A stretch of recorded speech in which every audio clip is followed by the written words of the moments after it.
হওয়া ছেলের ফেরার প্রতীক্ষায় ব্যথাতুর মায়ের ডাক, স্বামী হারানো বেদনা বিধুর স্ত্রীর অনন্ত আর্তনাদ, পঙ্গু বাবার জন্য সন্তানের হৃদয় বিদারক হাহাকার, আর কারাগারে বন্দী ভাইয়ের জন্য বোনের নীরব প্রার্থনা।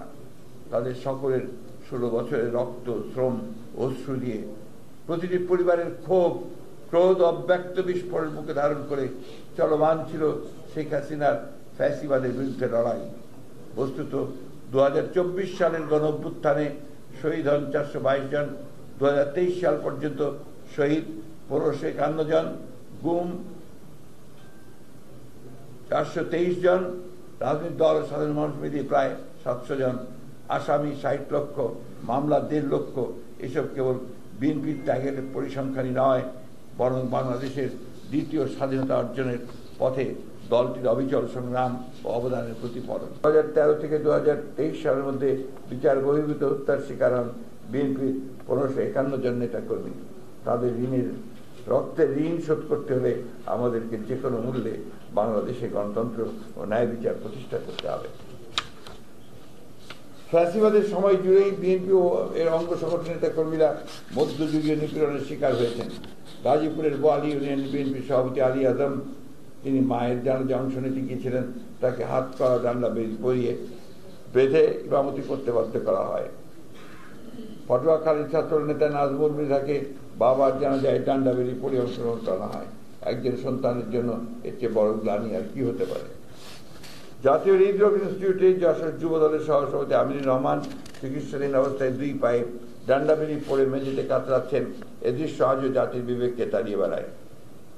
চট্টগ্রাম মহানগর ছাত্র দলের সাধারণ সম্পাদক সাইফুল ইসলামকে তুলে নিয়ে তার বাম পায়ে শটগান থেকে গুলি করে আইন শৃঙ্খলা বাহিনী, যার ফলে পুরো পা কেটে ফেলতে হয়। ফ্যাসিবাদের দোসরদের অজস্র নৃশংসতা বিএনপি তৃণমূলের কর্মীদের এভাবেই পঙ্গুত্বের দিকে ঠেলে দেয়, ধ্বংস করে এক একটি পরিবারের স্বপ্ন।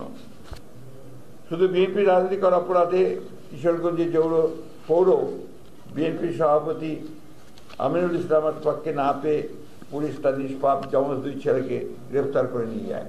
সিরাজগঞ্জে ছাত্রদল নেতা হারুন রশিদকে না পেয়ে পুলিশ তার অসুস্থ বাবাকে তুলে নিয়ে যায়।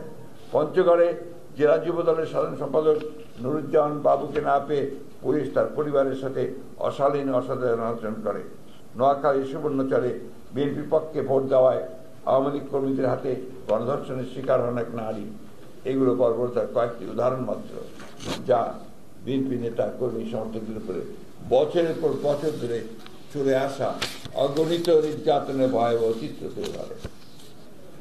চট্টগ্রামের সীতাকুণ্ডের যুবদল সভাপতি মোহাম্মদ আলমগীরের বাড়িতে মুখোশধারীদের বোমা বিস্ফোরণ ও সহস্র মহড়া। খুলনায় ফুলতলা বিএনপির আহ্বায়ক আবুল বশরের বাড়িতে ছাত্রলীগের সন্ত্রাসীদের বোমা হামলা। কুমিল্লায় 1960 সাল থেকে ওয়ার্ড বিএনপি সভাপতি মুজিবুর রহমান পরাদের মালিকানাধীন পারিবারিক দিঘির দখল নিয়ে আওয়ামী লীগের মৎস্য সম্পদ লোপাট। চাঁদপুরে ঢাকা উত্তর উলামা দলের আহ্বায়ক জসিমউদ্দিনের পৈতৃক সম্পত্তি ও ব্যবসা প্রতিষ্ঠানে আওয়ামী লীগের অবৈধ দখল। দেশ জুড়ে এমন লক্ষ লক্ষ হামলা, দখল ও লুটতরাজের ঘটনা ঘটেছে। এভাবেই ফ্যাসিবাদের নিষ্পেষণে দীর্ঘ সময় ধরে গণতন্ত্রের আন্দোলনের দায় চুকিয়েছে বিএনপির তৃণমূল।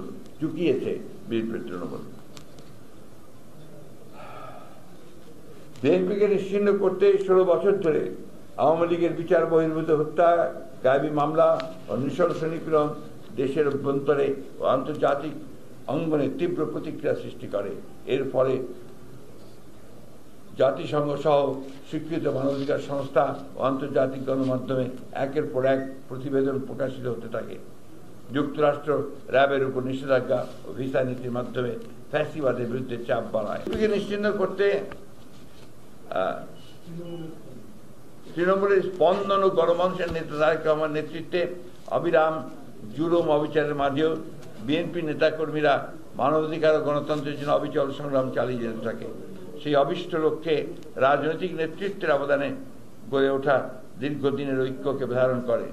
গণতন্ত্রের পক্ষে সকল শক্তির বলিষ্ঠ ভূমিকায় ছাত্র জনতার গণ অভ্যুত্থানে ফ্যাসিবাদের পতন ঘটে। বাংলাদেশের জনগণ এই বিজয় শুধুই দেশের মালিকানা ফিরে পাওয়ার বিষয় নয়, বরং এটি বাংলাদেশের গণতান্ত্রিক অভিযাত্রার প্রতিশ্রুতি, যা অসীম ত্যাগের বিনিময়ে অর্জিত। এই বিজয়ের পেছনে রয়েছে অসংখ্য নির্যাতিত মানুষের বেদনার অপ্রকাশিত ইতিহাস। গুম হওয়া ছেলের ফেরার প্রতীক্ষায় ব্যথাতুর মায়ের ডাক, স্বামী হারানো বেদনা বিধুর স্ত্রীর অনন্ত আর্তনাদ, পঙ্গু বাবার জন্য সন্তানের হৃদয় বিদারক হাহাকার, আর কারাগারে বন্দি ভাইয়ের জন্য বোনের নীরব প্রার্থনা। তাদের সকলের 16 বছরের রক্ত, শ্রম, অশ্রু দিয়ে প্রতিটি পরিবারের ক্ষোভ, ক্রোধ, অব্যক্ত বিস্ফোরণ মুখে ধারণ করে চলমান ছিল শেখ হাসিনার ফ্যাসিবাদের বিরুদ্ধে লড়াই। বস্তুত 2024 সালের গণ অভ্যুত্থানে শহীদ হন 422 জন, 2023 সাল পর্যন্ত শহীদ 1551 জন, গুম 423 জন, রাজনৈতিক দল ও সাধারণ মানুষ মিলিয়ে প্রায় 700 জন, আসামি 60 লক্ষ, মামলা 1.5 লক্ষ। এসব কেবল বিএনপির ত্যাগের পরিসংখ্যানই নয়, বরং বাংলাদেশের দ্বিতীয় স্বাধীনতা অর্জনের পথে দলটির অবিচল সংগ্রাম ও অবদানের প্রতিফলন।